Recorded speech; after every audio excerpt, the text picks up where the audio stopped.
The Curly piece of crap. I absolutely love Napoleon Dynamite. What? Action movies. Wow. You know what? I enjoy them for the sake of just kind of checking out, you know what I mean? Like not having to think too much. None really comes to mind. What are some good action movies? Die Hard! Yeah, definitely not The Expendables. I'm trying to think of... What? Mario, what do you like? The Avengers? Not so much. I don't know. You know what?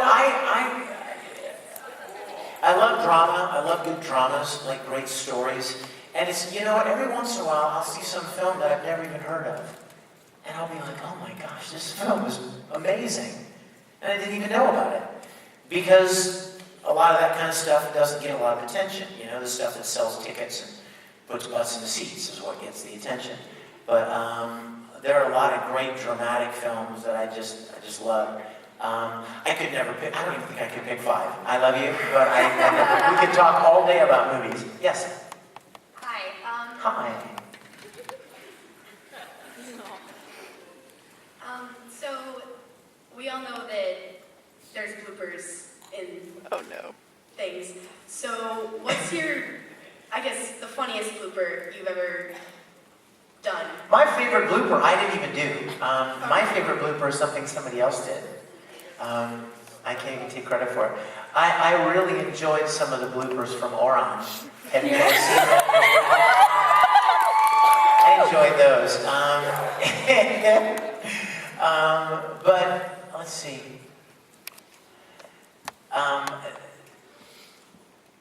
We were recording the OVAs for the first Full Metal Alchemist. It was Chippy Party. You guys know about that?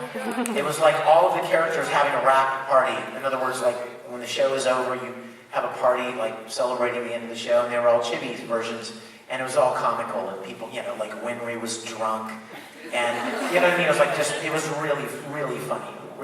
Not typical of the characters. It was really comedic. And by this time, Aaron Dismuke, who played Al in the first series, his voice had changed. And he didn't sound like Al anymore. I mean, literally, he sounds like this, and maybe even lower. And so, we were trying to figure out, Mike McFarlane and the people that were recording this OVA, were like, what are we going to do? Like, he doesn't sound like Al anymore. And so, Mike came up with an idea, and I was in recording first. So Ed now walked into the party, and Al says something, and Ed says, hey, what happened? Or says something to Al. And Mike said, instead of saying what's written, I want you to say as Ed, say, what happened to your voice, brother? Hey, Al, what happened to your voice, brother? And so I just said that. I had no idea what was coming after. He just told me to say that, because we record separately. So weeks later, when the OVA was finished, and I finally got to see it, I saw what Aaron said in response to that. I said, hey, Al, what happened to your voice, brother? And Aaron goes, it's called puberty, brother. Maybe it'll happen to you one day.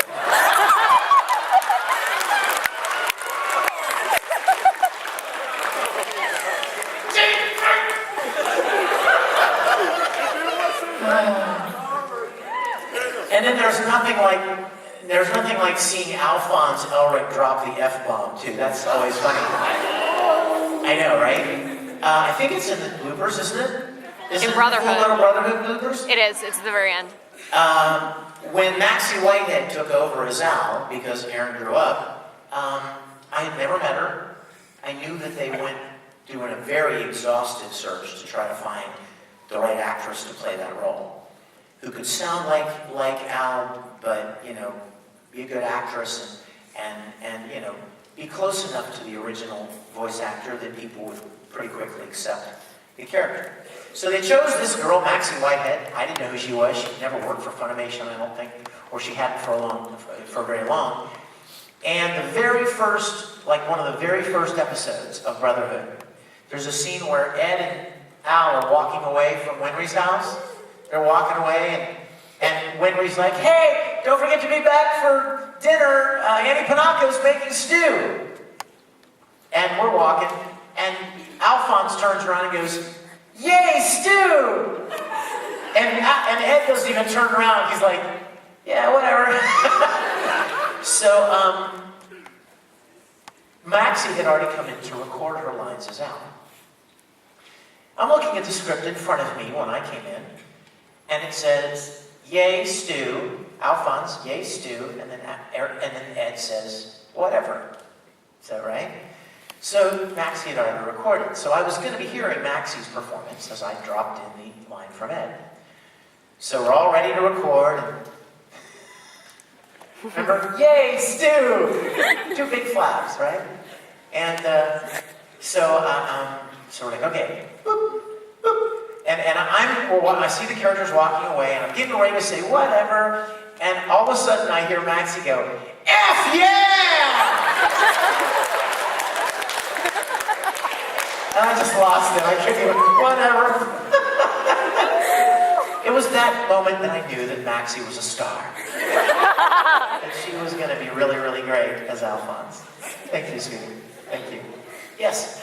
So, when you're filming the most intense 10 minutes of Oran High School Host Club easily, which is the last 10 minutes of the final episode, starting from the carriage ride all the way to the end. So they're having the chase and everything, and Tamaki jumps off the bridge to save Haruhi, and they have their little tender moment of, what was the line? Was it dripping with good looks? Yes. And, which was actually an imagery back to the very first episode. Yes. Remember when they threw her briefcase or something in the fountain, and Tamaki was helping her look for it. He was waving around in the water.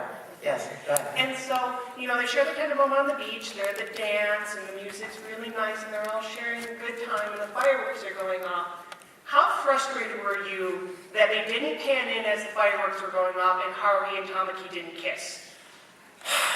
I wasn't frustrated because I know what happened later. But Oh my God. bow. No, actually, nothing happened later. Sure. In fact, no. You want to hear something funny about Haruhi? Kate Glass plays Haruhi. And she's amazing. She's one of my dear friends, and she's wonderful. She likes Kyoya. Who doesn't?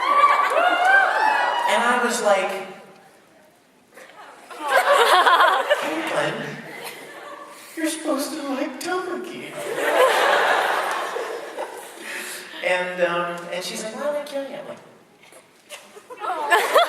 but in the show, of course, Haruhi and Tamaki end up together. But she always teases me that she would really like Kyoya in the real world. And It's the cool type. I suppose, yeah. I can be cool. I can see Tamaki. I'll wear glasses, Haruhi. What am I gonna do? Down my hair. But I loved everything about that show. I don't think I would change one thing about it. I think it was perfect the way it was. I think they knew that a lot of people would want to see that. And that's precisely why they decided not to do it. I think it made it special. Your I don't know. imagination. Thank you. Yes. Out of all the voices you've done, which was the most challenging or difficult for you with voice range? Oh, we all know that. Broly, Dragon Ball Z. Oh my gosh. You know what? I had to record something for Broly a few days ago. I'm still feeling it. I mean, it's hard to explain. When I did the first recording session for Broly, for movie 8 of Dragon Ball Z,